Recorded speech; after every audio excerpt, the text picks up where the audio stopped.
I've got myself a rondel. It's a style of late medieval dagger. And what makes a rondel a rondel, I imagine you might be crying at this point? Well, one thing about them is that they all have a long, thin, very wickedly pointed, stabby blade. I say wickedly pointed. This one is actually blunt because it's designed for fencing against actual people I don't want to kill. But the real things came to a wicked point. They have quite a variety of cross sections, however. Some of them were blunt on one side and sharp on the other. Sometimes they were cruciform or diamond in section. Diamond, I think, is the most common. But we don't actually have vast numbers of surviving examples of this knife, and much of the evidence we have for them comes from pictures and particularly effigies of knights on tombs carved in stone. Most of the evidence, as far as I know, for their scabbards and fittings come from tombs. The rondel tends to have two round parts to the guard, the pommel and the front guard.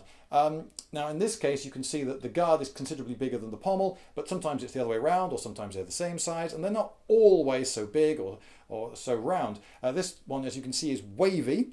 I got it because I just thought that, you know, it was a slightly more interesting shape than round. Although I have noticed that if you're in a fight, the blade of an attacker does inevitably end up in the trough between two of the waves. So this gives me a very, very tiny amount of greater control when I'm pushing the blade away. But the difference is very slight. And if it was significant, if it gave you a significant advantage, then presumably they would all have had them. And by and large, they don't. I think it's largely decorative.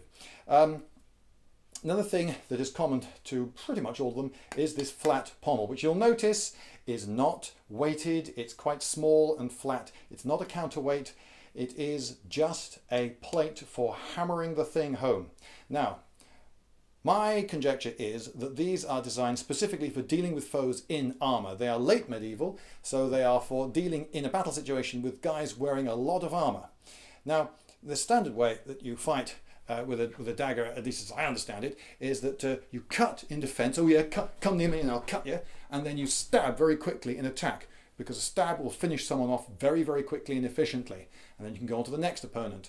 But if my opponent's wearing a full suit of armour, then if I threaten to cut him as he comes in at me, he's not going to be too impressed, because, well, I can't cut through armour with a cut from a knife like this. So maybe these are principally for getting really up close and stabbing really, really hard. They're often shown being held this way round rather than this way round.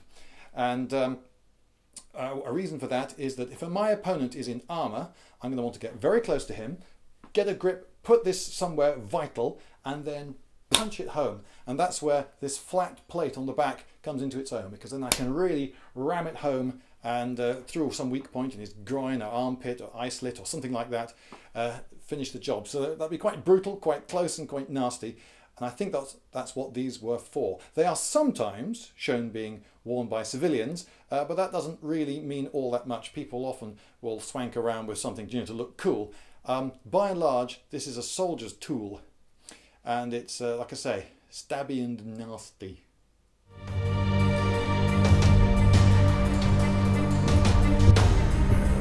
Lindybeige!